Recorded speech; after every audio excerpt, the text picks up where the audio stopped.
Corona कालखंड में एक सीमित संख्या में भारत निर्वाचन आयोग ने संवाद के लिए अनुमति दी है। आप सब ने इसका पालन किया है। मैं इसके लिए आप सबका अभिनंदन करते हुए गढ़ की इस पावन भूमि को कोटि कोटि नमन करता हूं। भाइयों बहनों, गढ़मुक्तेश्वर हमारे पश्चिमी उत्तर प्रदेश का एक प्रमुख धाम है और इस धाम के विकास के लिए हमारी सरकार ने भरपूर प्रयास किया। यहाँ के लोकप्रिय विधायक के रूप में काम कर रहे कमल जी ने, उससे पहले सांसद के रूप में से कंवर सिंह तंवर जी ने अपने स्तर पर प्रयास किए थे। गढ़मुक्तेश्वर और तितरी मेला के दृश्य उसको राजकीय मेला घोषित करना हो, सुविधाओं की अभिवृद्धि करना हो, जनता को अधिकाधिक सुविधा उपलब्ध कराया जा सके, इसके लिए उस समय कार्य किया गया और फर्क तो साफ होगा ही। भाइयों बहनों, पहले ये पैसा कब्रिस्तान के विकास में खर्च होता था, अब यही पैसा तीर्थों के विकास में खर्च हो रहा है।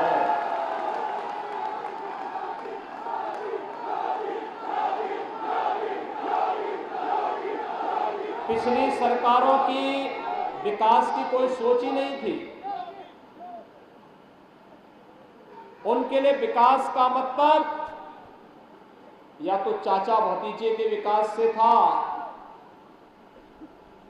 या बुआ भतीजे के विकास से था या भाई बहन के विकास से था।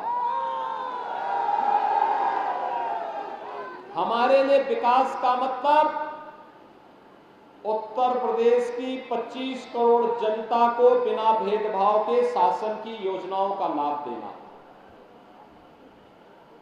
हमारे लिए सुरक्षा का मतलब उत्तर प्रदेश के 25 करोड़ लोगों को सुरक्षा की व्यवस्था सुनिश्चित करना। हमारे लिए आस्था का सम्मान का मतलब उत्तर प्रदेश के 25 करोड़ लोगों की आस्था का सम्मान करना। हमारे लिए कोरोना प्रबंधन का मतलब उत्तर प्रदेश की 25 करोड़ जनता को बिना भेदभाव के फ्री में टेस्ट, फ्री में उपचार, फ्री में वैक्सीन और फ्री में अन्य योजना का लाभ देना। और डबल इंजन की भारतीय जनता पार्टी की सरकार है तो राशन भी डबल डोज हर महीने 2-2 बार राशन की सुविधा भी देना। पहले ये राशन का पैसा है, ये दवाओं का जो पैसा है, ये पहले कहां चला जाता था? ये सब पेशेवर माफियाओं की जेब में जाता था। सत्ता का संरक्षण प्राप्त करने वाले पेशेवर माफियाओं के हाथों में यही पैसा जाता था। और आज हमारी सरकार जेसीबी लगा लगा करके उस पैसे को, उनकी दीवारों को तोड़ तोड़ करके निकाल रही है। आपने देखा होगा इत्र वाले मित्र के यहां दीवारों के बीच में कैसे नोट के पहाड़ खड़े किए गए थे। एक गरीबों का पैसा था जो गरीब के लिए लगना चाहिए था, विकास के लिए लगना चाहिए था। पिछली सरकारें अपने इत्र वाले मित्र के यहाँ पैसा ढेर लगा करके सुरक्षित करके रखती थी। हमने कहा नहीं, ये पैसा तो जनता के विकास में ही खर्च होगा। भाइयों बहनों, पश्चिमी उत्तर प्रदेश में हम 2017 के पहले आते थे, कमोवेश हर परिवार से एक शिकायत आती थी कि हम अपनी बेटियों को स्कूल नहीं भेज पा रहे हैं। स्कूल में जाने से बेटियां डरती थी क्योंकि सुरक्षा की पुख्ता व्यवस्था नहीं थी। किराना में पलायन हो जाता है, मुजफ्फरनगर में भयंकर दंगा हो जाता है। दंगे का कारण भी क्या था? गौरव और सचिन नाम के जिन दो नौजवानों की निर्मम हत्या हुई थी, वे दो नौजवान अपनी ही बहन की रक्षा करने के लिए गए थे।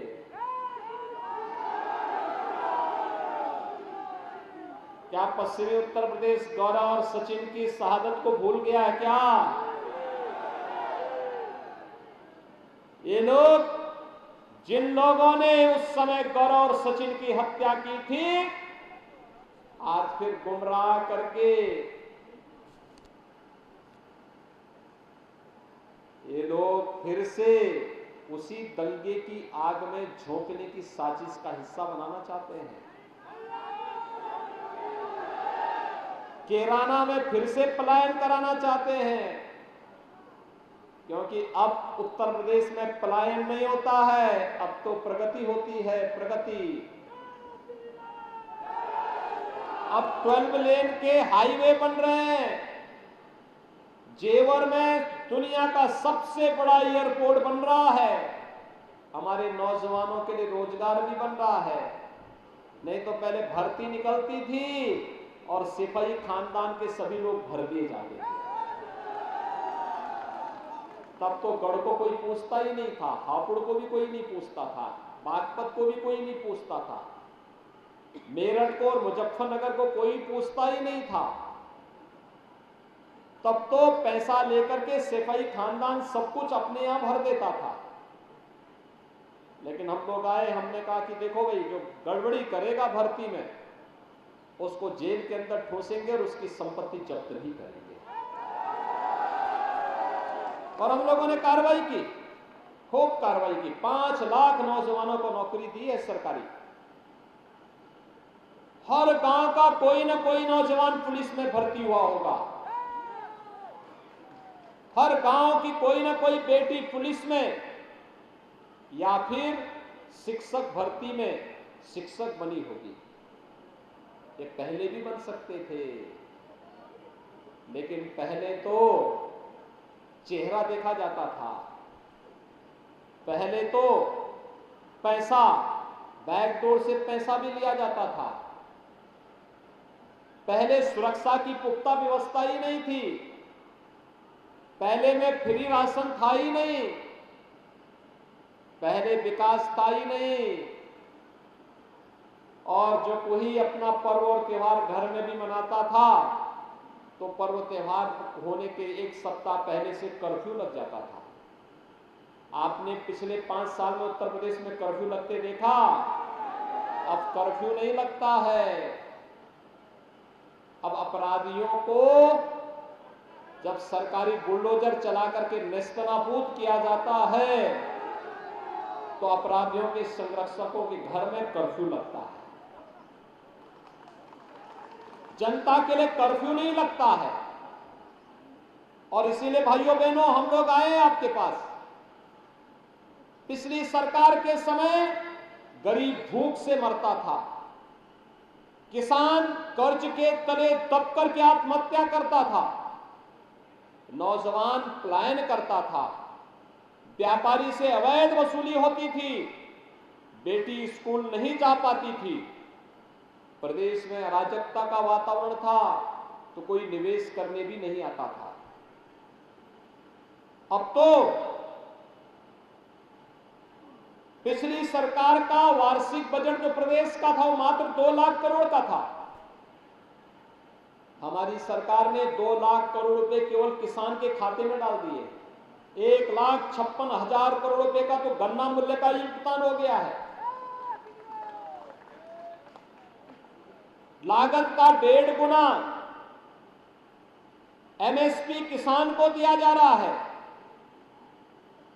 और प्रधानमंत्री किसान सम्मान निधि अलग से। ये प्रधानमंत्री किसान सम्मान निधि पहले सरकारें क्यों नहीं देती थी? ये वृद्धजनों को पेंशन, विधवा महिलाओं को पेंशन, दिव्यांगजनों को पेंशन, ये सब पहले हड़प ली जाती थी। हमने कहा नहीं, ये पैसा सीधे उनके अकाउंट में जाएगा और सालाना 12,000 रुपए जाएगा प्रत्येक के खाते में। 12,000 रुपए हम दे रहे हैं। गरीब किसी के सामने हाथ नहीं फैलाता है। अब क्योंकि उसके पास अन्न भी है, फ्री में उपचार भी है और विधवा महिलाओं को 12,000 रुपए सालाना पेंशन की सुविधा भी है। पहले कावड़ यात्रा रोकी जाती थी, हमने तो कावड़ यात्रा भी प्रारंभ कर दी है। वे रोक लगाते थे, हमने कहा नहीं, रुकेगी नहीं। भाइयों बहनों, वे आस्था के साथ खिलवाड़ करते थे। हमने तो अयोध्या में भगवान राम का भी भव्य मंदिर निर्माण का कार्य प्रारंभ कर दिया। पहले अपराधी सिर चढ़ करके किसी भी व्यापारी का अपहरण कर लेता था, राह चलते हुए व्यक्ति को गोली मार देता था। आज वही अपराधी गले में तख्ती लटका करके चलता है कि साहब जान बकस दो, अब सब्जी बेचूंगा। आपने देखा होगा ना कई जगह। और इसीलिए भाइयों बहनों, मैं यही कहने के लिए आया हूं, सरकार चलाने के लिए सोच ईमानदार चाहिए, और जब सोच ईमानदार तो काम दमदार। एक काम दमदार तभी है क्योंकि सोच ईमानदार है। जिनकी टोपी पर सचिन और गौरव के खून के छींटों से दागदार हो, वे ईमानदार नहीं हो सकते। पिछली सरकार के समय याद करिए, मुजफ्फरनगर में जब सचिन और गौरव की हत्या हुई थी, भाइयों बहनों, समाजवादी पार्टी की सरकार के एक मंत्री ने फोन करके उन अपराधियों को छुड़ाने का काम किया था। कितना भीषण दंगा हुआ था मुजफ्फरनगर में, महीनों महीनों कर्फ्यू लगा रहा। और जिन लोगों ने किराना में पलायन कराया था, उनको फिर से समाजवादी पार्टी ने टिकट दे दिया। जिन लोगों ने सहारनपुर में सिख विरोधी दंगा कराया था, उनको समाजवादी पार्टी के मुखिया गले से लगाते हैं। यानी उनकी संवेदना गरीब के लिए नहीं, नौजवान के लिए नहीं, बेटियों की सुरक्षा के लिए नहीं, अन्नदाता किसानों के लिए भी नहीं, व्यापारियों के लिए भी नहीं, गांव के विकास के लिए नहीं, धामों के विकास के लिए नहीं, प्रदेश के समग्र विकास के लिए नहीं, उनकी संवेदना तो अपराधी और माफियाओं के प्रति है।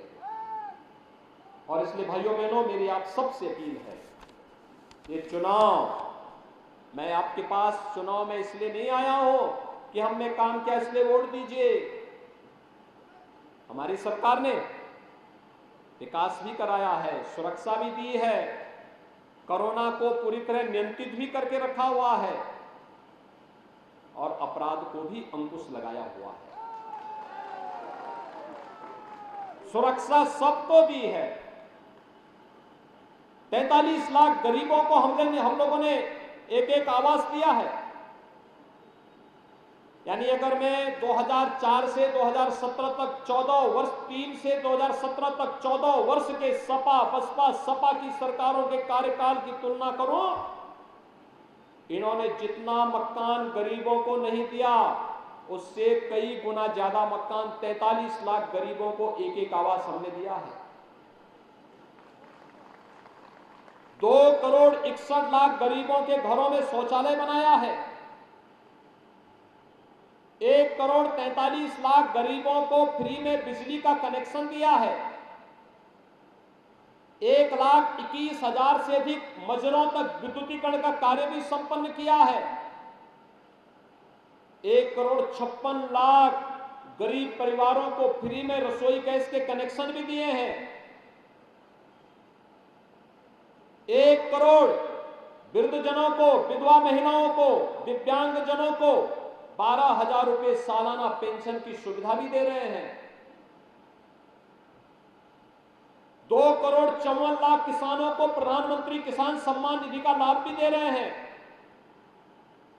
9 करोड़ गरीबों को 5 लाख रुपए प्रतिवर्ष स्वास्थ्य बीमा का कवर भी दे रहे हैं। स्वास्थ्य बीमा की गारंटी, और 15 करोड़ लोगों को फ्री में राशन। डबल इंजन की सरकार है तो डबल राशन भी दिया जा रहा है। लेकिन भाइयों बहनों, ये इसलिए नहीं कि इसके बदले हम वोट मांगेंगे, ये इसलिए जिससे हर एक के जीवन में खुशहाली लाई जा सके, उत्तर प्रदेश को देश के समृद्धतम राज्यों में अग्रसर किया जा सके। 2017 के पहले उत्तर प्रदेश का कोई नौजवान उत्तर प्रदेश के बाहर जाता था तो लोग उसको बड़ी हेय से देखते थे। आज तो ऐसा नहीं। आज उत्तर प्रदेश का नौजवान देश और दुनिया में कहीं जाएगा तो लोग यही बोलेंगे, कहां से आए हैं? वो कहेगा उत्तर प्रदेश से। ओ, यूपी से। और खुश होगा वो व्यक्ति, क्योंकि उसे मालूम है आज उत्तर प्रदेश में अपराध नहीं है। आज उसे मालूम है अयोध्या में श्री राम जन्मभूमि का भव्य मंदिर के निर्माण का कार्य हो रहा है। आज उसे मालूम है भव्य कुंभ और दिव्य कुंभ का आयोजन अयोध्या प्रयागराज के माध्यम से उत्तर प्रदेश कर रहा है। आज उसे मालूम है कि काशी विश्वनाथ धाम का निर्माण भी उत्तर प्रदेश में हो रहा है। और यही नहीं, एशिया का सबसे बड़ा एयरपोर्ट भी गढ़ के बगल में ही जेवर में स्थापित होने जा रहा है।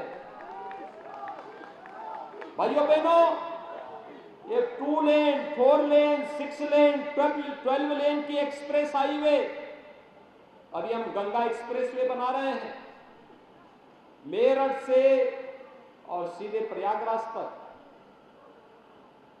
जिस दूरी को तय करने में अब तक 16 से 17 घंटे लगते थे, 3 वर्ष में जब ये एक्सप्रेस हाईवे बनेगा तो मात्र 6 घंटे में मेरठ से या हापुड़ से आप इस दूरी को प्रयागराज तक पूरी करेंगे। सुबह निकले, संगम में स्नान किया, शाम को वापस अपने घर आ गए। भाइयों बहनों, ये कनेक्टिविटी केवल दूरी को ही कम नहीं की है, दिलों को भी कम किया है, दिलों की दूरी को भी कम किया है। और यही नए उत्तर प्रदेश की पहचान है। और इसीलिए मैं आप सबसे अपील करने के लिए आया हूं। आपको लगता है कि जो विकास, राष्ट्रवाद और सुशासन का जो एक बेहतर माहौल भारतीय जनता पार्टी की डबल इंजन की सरकार ने दिया है, अगर ये इसी प्रकार से अनवरत जारी रहे, अगर आप चाहते हैं कि थानों का संचालन कोई हिस्ट्री सीटर न करे, अगर आप चाहते हैं अपराधों पर अंकुश बना रहे, अगर आप चाहते हैं बेटियां सुरक्षित रहें, अगर आप चाहते हैं अन्नदाता किसानों को इसी प्रकार से सम्मान मिलता रहे, अगर आप चाहते हैं दंगाइयों को और पेशेवर माफियाओं के घरों पर सरकारी बुलडोजर इसी प्रकार से चलता रहे, अगर आप चाहते हैं नौजवानों को रोजगार की सुविधा इसी प्रकार से मिलता रहे, तो इसके लिए भारतीय जनता पार्टी आवश्यक है। आप सहमत हैं? भाजपा से सहमत हैं? भाइयों बहनों, मैं अभिनंदन करूंगा अपने विधायक श्री कमल मलिक जी का, जो आज इस मंच पर यहां पर आए हैं। वे हमारे विधायक हैं। जब तक आप हरेंद्र जी को चुनेंगे तब तक वही विधायक माने जाएंगे। और देखिए कितना बड़ा दिन उन्होंने किया है। वे आए हैं, उनका सम्मान होगा। और अच्छा प्रयास किया। लेकिन ठीक है, एक पार्टी है, तो कोई खानदान थोड़े है इससे भाई खानदान हो। एक ही पार्टी के, एक ही परिवार के अध्यक्ष भी बनेंगे, महामंत्री भी बनेंगे, सब कुछ एक ही परिवार के बनेंगे। यहाँ पे तो भारतीय जनता पार्टी अपने आप में 25 करोड़ लोगों का एक परिवार है। इसमें एक सामान्य कार्यकर्ता भी आज विधायक होगा, कल मुख्यमंत्री होगा, परसों मंत्री होगा। कोई भी कार्यकर्ता इसमें आगे बढ़ सकता है। और भारतीय जनता पार्टी हर नागरिक को अपना कार्यकर्ता मानती है। और इसलिए आज उन्होंने यहां पर आकर के श्री चौधरी हरेंद्र तेवतिया जी को अपना समर्थन देकर के उनके साथ इस अभियान के साथ जुड़ रहे हैं। मैं उनको धन्यवाद देता हूं। आप सबका आह्वान करूंगा कोरोना कालखंड में बहुत कठिन है कि हो सकता बड़ी रैली न हो पाए, क्योंकि मैं जानता हूं मैं गढ़ में आऊंगा तो 50,000 60,000 की भीड़ वैसे ही हो जानी थी। लेकिन अब कोरोना का नियमों का पालन करना था। मैं देख रहा हूं लोग घरों के ऊपर चढ़े हुए हैं, खेतों में खड़े हैं, आ नहीं सकते। लेकिन भाइयों बहनों, आप में से प्रत्येक व्यक्ति को हरेंद्र तेवतिया बनना होगा। सभी लोग तैयार हैं? और पूरे हापुड़ में, पूरे पश्चिमी उत्तर प्रदेश में, चाहे वह धौलाना हो, हापुड़ हो, गढ़मुक्तेश्वर हो, जहां कहीं भी भारतीय जनता पार्टी का चुनाव चिन्ह कमल हो, कमल के निशान पर अपने परिचित से, अपने शुभचिंतक से, अपने मित्र से वोट देने की अपील करनी होगी। और भाइयों बहनों, इसके लिए टेलीफोन का, सोशल मीडिया प्लेटफॉर्म का उपयोग करिए और उसको पूरी मजबूती के साथ कार्य करिए, क्योंकि अब यही माध्यम है। अब रैली रेला कितना हो पाता है कोरोना तय करेगा, लेकिन हम लोग अपने माध्यम का इस्तेमाल करेंगे और वह सोशल मीडिया प्लेटफॉर्म का इस्तेमाल करेंगे। क्या तैयार हैं सभी लोग? दोनों हाथ उठाकर मेरे साथ बोलेंगे, भारत माता की, भारत माता की, भारत माता की। नमस्कार, मैं हूं मानक गुप्ता। अगर आपको हमारा ये वीडियो पसंद आया हो तो इसे लाइक और शेयर जरूर करें, और हां, हमें सब्सक्राइब और फॉलो करना ना भूलें, ताकि आप देश और दुनिया की कोई खबर मिस ना करें। तो जुड़े रहिए हमारे साथ और देखते रहिए News 24।